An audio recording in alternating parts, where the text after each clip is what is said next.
demo. Maa baasat. Maal khabaasari. Kurjirti islaad maal kan bala gumana kana. Qarshuran furee deemu bar. Kaafura duga maal ko manoli saati. Bakkaan nagee. Bakkaan nagee. Nama lama awar gumma tokko. Namara achan deesii qabala kanaa qabala. Arakna sin mara nyaana baasee kam sin. Bilal carcarii hin jiru laa. Kaafura guma faan kan inde dhaabbate.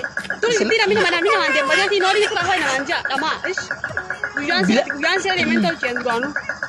Wanni kanaa sirti Bilal carcarii hin jiru laa. Ati ni heerumte anniin fuudhe wal kitabaaf. Wanni kanaalee hin jiru. Yoo beena jalaa si deebise kamiin ta'a qarshoodhaan kasaaraa jechuu bar. Wanni kanaalee hin jiru Bilal carcarii hin jiru nta. Walit dachaan. Bakka galadee. Galadeemi. Boru gizeenii fila boru noolii qopheeffadhu wajji wal jala yaana jechuudha. Nooli qopheeffadhu? Noolii qopheeffadhu walii yaana. Mara deeganaa kan hin seedeemu. Addaan seedeemu kanaa godaan haala deemu dandeemu. Akkasiin gootu. Deemu. Laa liqii namarraa fuudhi gizeen si fuudhi. Maatoo boodee meet mara xeelii deetuun beetu faalataan deetu nama arsiti. Inumaatu nooli godhu hin deemu. Kayooni maa kan hin deemu. Kan hin deemu waan deemu godaan haala deemu wajji galee. Seena bataa. Wallah simpad.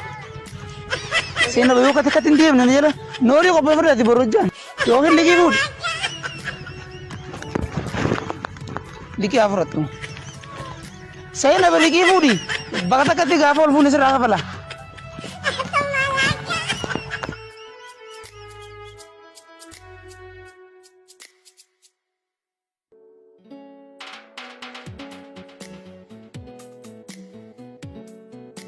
Baasuma intalti noo. Mana isaanii jirta galte. Mana isaanii jirti. Deemmatteeni akkuma warra isinitti warra mana isaanii dhaqeeti warra isaanii dhabee dhufe duruu intala isa keessatti marugaa. Noolii makiinaa dheeneeti baajaaj firraa kafale jennaaniin iddaa warri baajaaj akkasiin nu buusee. Noolii keessa silachuu hin kennan silachuu tuuru. Jechuun qarshii 35 kana deemi qarshii 10 jechuun noolii gizeen firraa kafalu 25 ammoo gizeen achi dhaqee eenyuun nyaata naa kana. Eenyu nyaata naa kana. Sanbooda adda intala dura bakkaan dhaqaasin hin jendeetu dura. Jechuun waan booda maaliin nyaadda noolii gizeen isii raaka maal nyaadda mana nama yaatanii yaa maaliin dhugu mana nama yaatanii bara ifiiniin eegaa bakka maaliin bitara sambuusaa fa'aa gizeen magaalaa bitara kanaafuu galtee jiruunis noolii haa qopheeffatu jeetiin gadi fa'aa noolii qopheeffatu hin jeen hojii aanaa bisi fa'aa biraa arraawwata garuu ni fuunee kan jiru ammaa wadda wallahi na fuusisa na fuusita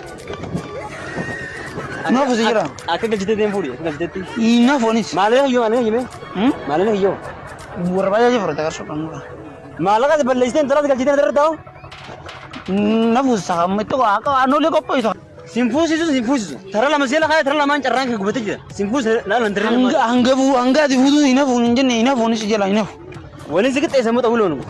Baalagummaa malee tara lama seela kaya. Dubu noolii maa biraan kabareen isiin noolii eenyu raa kabala. Tara duraa galchitee lammaffaa noolii itti galchita. Akkamiin godhatu hin qabu noolii hin qabdu isiin.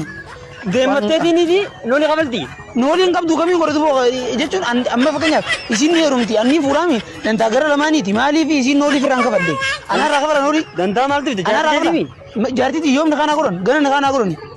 Qarshii kun kan amma fakkeenyaaf gizeen baay'ee noolii irraa kabale gaafa galte yoo abbaan na jala deeffate qarshii kun gosaadhaan taatu. Galmoo mee yaadde faawwan kan. Qarshii kun isin gootuufi. Isin hin godhuuf akka firraa kabaltu yookiin immoo haa galtu qopheeffattee isiinis waan siira na jala deemti.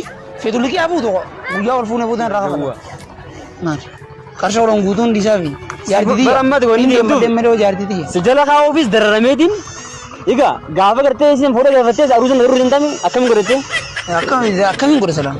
Gisee fuudhan godhamu salaa? Gisee keenya. Deemnee laamala harkaan fedhii nama ta'uun.